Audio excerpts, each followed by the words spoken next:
Así es, y el sábado vamos a He still has it, and Saturday we're going to show it by knockout. Right? Do you believe you knock him out? Yeah, why not? I don't want to see Terrence fight Canelo, but I would love to see him fight anybody in that division, because even up to 154, because I think he's the cream of the crop. At the final press conference, Canelo Alvarez's trainer Eddie Reynoso sent a fiery warning to Terrence Crawford. He declared that fans would witness the best version of Canelo yet on Saturday night, boldly predicting a knockout. Reynoso emphasized that Canelo's combination of power, experience, and ring IQ will simply be too much for Crawford to withstand. I think of him sometimes like Marvin Hagler, who when he fought Duran, he gave him too much respect, and it was close.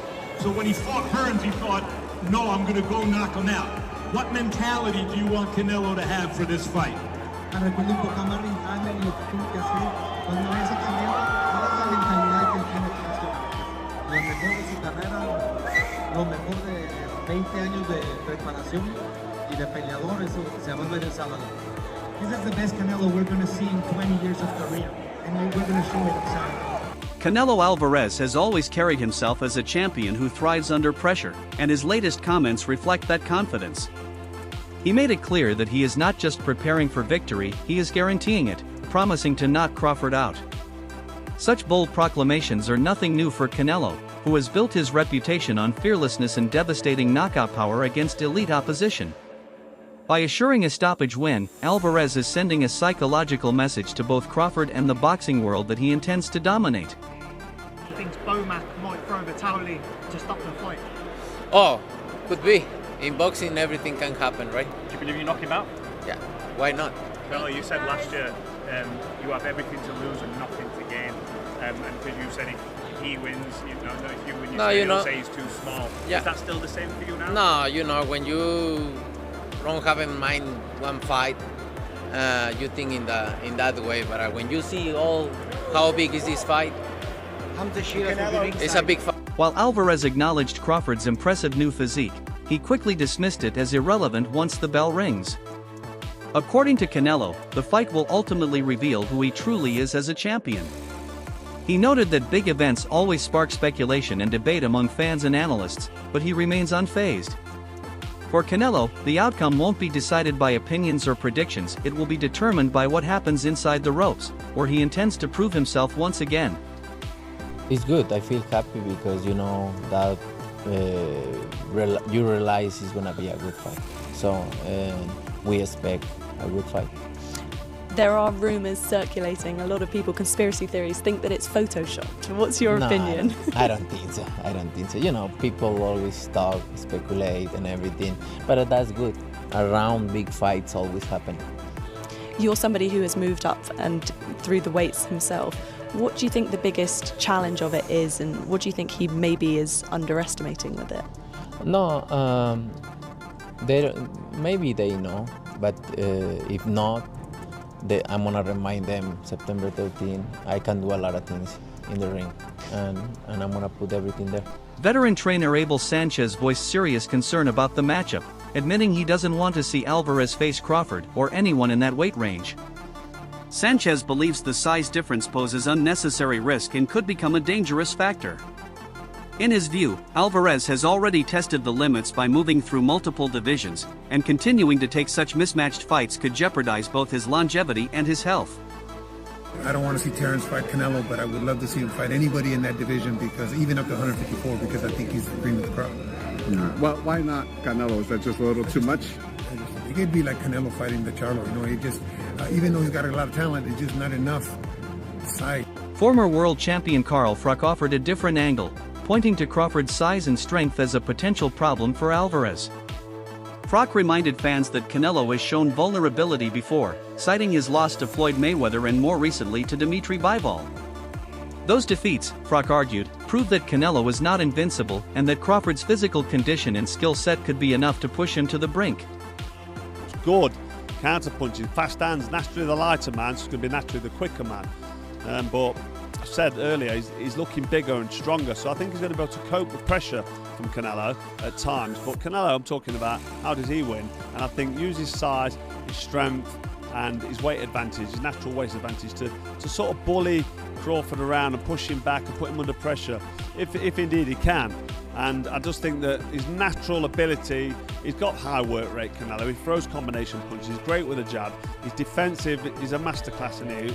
He does everything really, really well, exceptionally well, but he's also tough. He's never been down, never been put over, never really looked like he'd been hurt. I mean, he's had a couple of losses, hasn't he? He's lost to Mayweather, he's lost to Dimitri Bivol, but he never really looked hurt. I think Bivol caught him with a couple of shots that may have buzzed him. Never went anywhere, did he? Never touched down on the canvas. So for Crawford to actually hit him and hurt him, or hit him and put him away, I can't see that happening.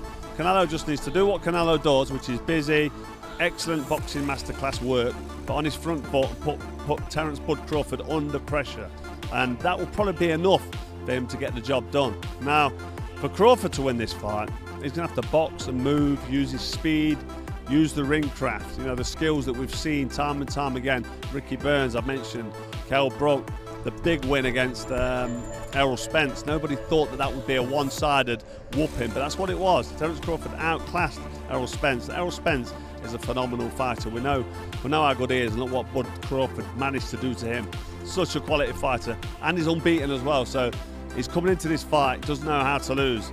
I know he's older than Canelo Alvarez. Has he got one eye on retirement? Maybe, but he's not going to want to go out on a loss. So Crawford needs to be fast behind the jab, combination punches, busy body and head, fast leg work all the way around the ring, use his speed, make Canelo reach like Bivol did.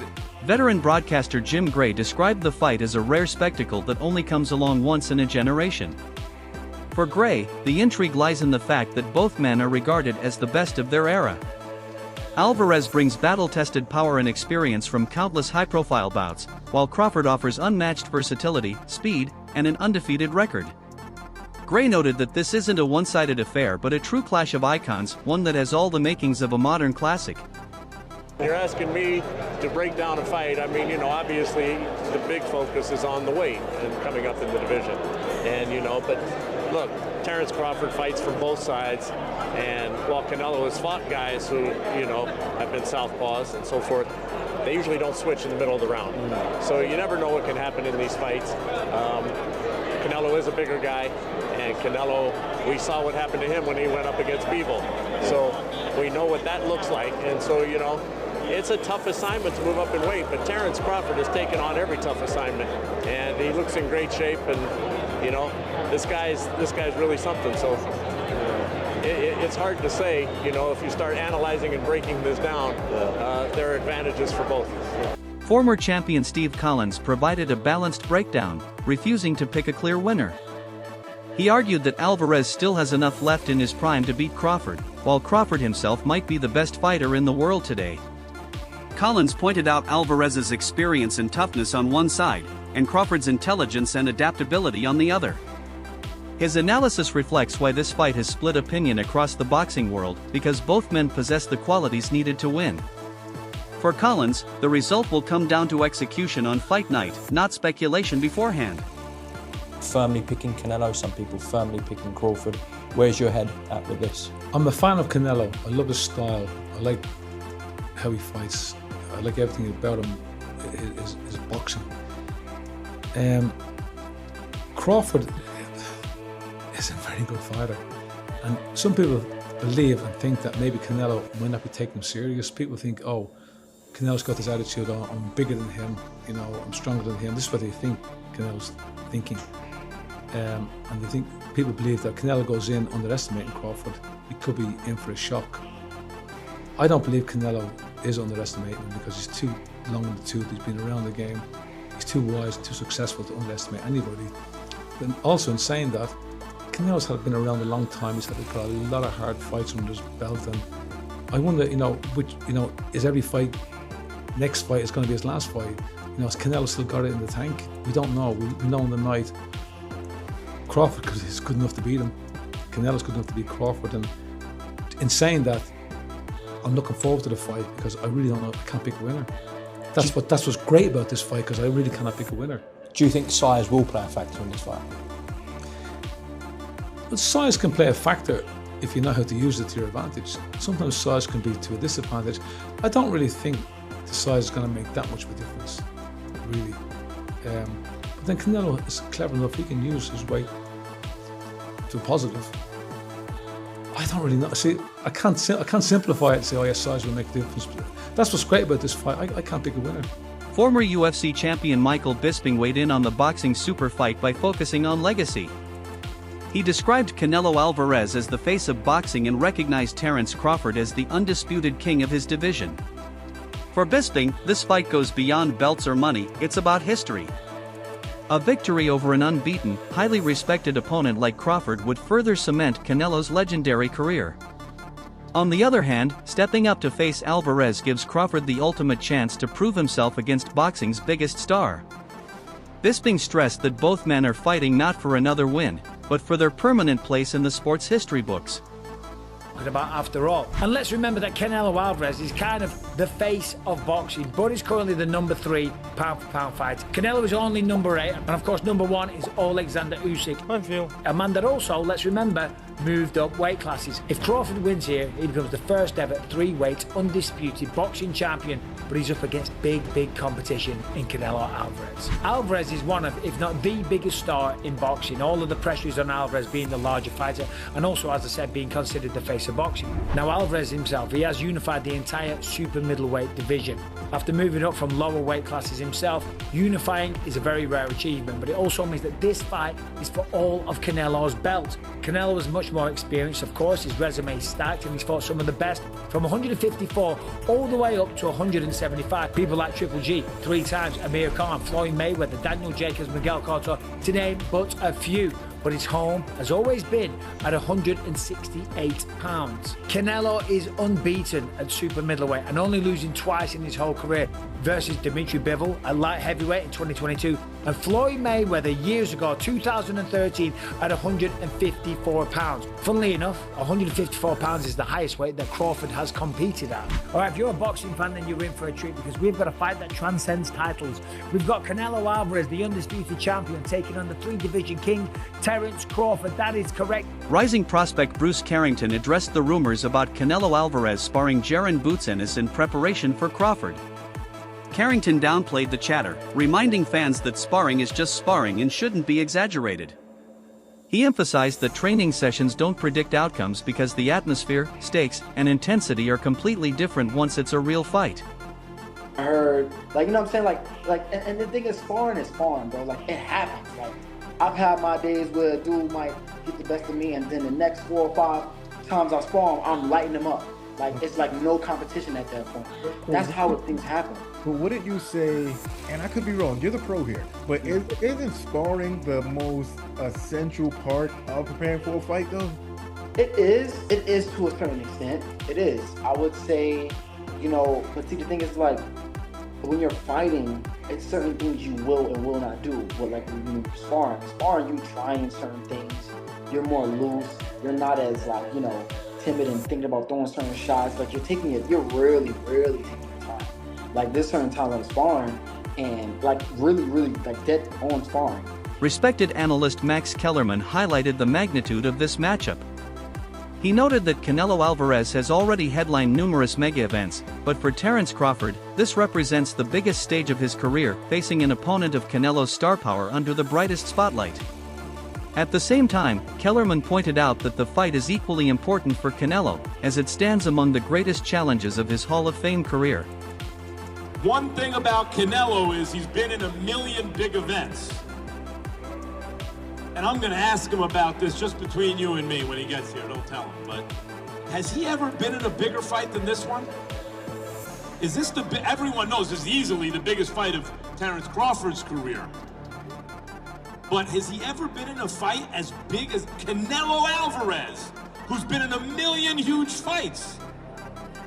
Floyd Mayweather, that was huge, and that was Floyd, but he was young then. He was young, and he wasn't going to be in front of, 50 million people worldwide. Because this ain't a pay-per-view. This is available to everybody. I think Triple G, those were big fights, but not like this. Boxing journalist Dan Raphael described the fight as fascinating but urged caution. He observed that neither fighter looked particularly sharp in their most recent outings, which raises questions about whether both are still at their absolute peak. Rafael hopes the magnitude of the event pushes Canelo and Crawford to deliver their best selves on fight night. His remarks reflect the unpredictability of the matchup and why fans are so eager. It's a true battle between greats, but only if both arrive in peak form. Highly anticipated Canelo versus Crawford. It's approaching very, very soon. What do you think, Dan? I mean, it's a big event. It's probably the biggest event of the year in boxing. They're both great fighters. They're both Hall of Famers in waiting. As a boxing fan, I'm thrilled because it's a very fascinating matchup with two all-time greats. With the obviously caveat that you got Terence Crawford moving up two weight classes to see what he can do against the undisputed champ. Neither guy looked good in their last fight, but I suspect they're going to be a lot more into this fight. You know who you got in front of you in September, and Crawford saying, I'm fighting the great Canelo Alvarez. Canelo's like, I'm fighting the 4-division champ, pound-for-pound type guy, and Crawford that's never lost. You know, I better be really prepared. So I'm hopeful that aspect that they're really tuned in will help make it a bigger and better fight. Former champion Jarrett Hurd offered unique insight from his sparring experience with Terence Crawford. Hurd admitted he couldn't push Crawford back during their sessions, which speaks volumes about Crawford's strength, resilience, and ring IQ.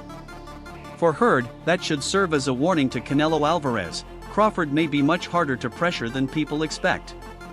First-hand testimony like this strengthens the argument that Crawford has the tools to withstand heavy firepower and raises the debate about whether Canelo's vaunted power will be enough to break him down. We're going to try and cut through all the intangibles, all the noise, and figure out exactly who is going to win this fight. There's a couple of things I've noticed before the fight mentally that might give us an indication as to where these two guys are at. The major talking point of physicality and size is something that we're absolutely going to have to cover, and I'm definitely going to try and come down one way or the other on this before we see the two men in the ring. Can Crawford take those punches? Will he hit hard enough to hurt Canelo? How has preparation gone for the two men? And finally, tactically, do I think that Crawford can execute a game plan that would allow him to beat Canelo Alvarez and become the first ever three-weight undisputed world champion? I'm probably going to change my mind a couple of times along the way in this one, guys, because it really is that hard to pick. So watch me as I go through the process of figuring out who wins this damn fight. Hello everyone, and welcome back to A Guy Called Henry. I'm absolutely buzzing for this fight. I know that the promotion and the hype for this one has been a bit weird. I don't know why. I really thought that Netflix were going to go all out on this because obviously the whole reason they put these fights on is to try and get more subscribers on their platform. And look, maybe it does giant numbers and I've just missed something here, but it does feel a little weird, this build-up. Even the weird face-off where they're standing on that float in the water, it's just something not quite there and not quite right with it. But it doesn't matter to me because I love boxing and I can put all that aside and go, I've thought about this endlessly, I've analyzed and assessed everything, and I just have the hardest time picking a winner here because I can see ways that both men can win. I can see what's more likely. I can see which way my mind is going, and it's a real battle for me here because sometimes I just have a feeling about things, but I hate feelings when it comes to boxing. It doesn't matter how you feel. Facts are your friends. I'm going to try and give you as many facts, or at least try and read between the lines as much as I can in this video. Reports from inside Crawford's camp indicate intense preparation, with his team sharpening both skills and strategy. Earlier rumors about a possible shoulder injury have been dismissed as unfounded, with sources confirming that Crawford is fully healthy heading into the fight. This reassures fans that both fighters will step into the ring with no excuses, only their best. Given the historic stakes, it's essential that the clash is decided purely by ability, not by injury. Canelo can land one shot to the body and he can take out Crawford. That's the reality of this fight. But look, the point of what I'm making here is if that shoulder injury is real, we're not going to know about it because Team Crawford's adamantly denied it.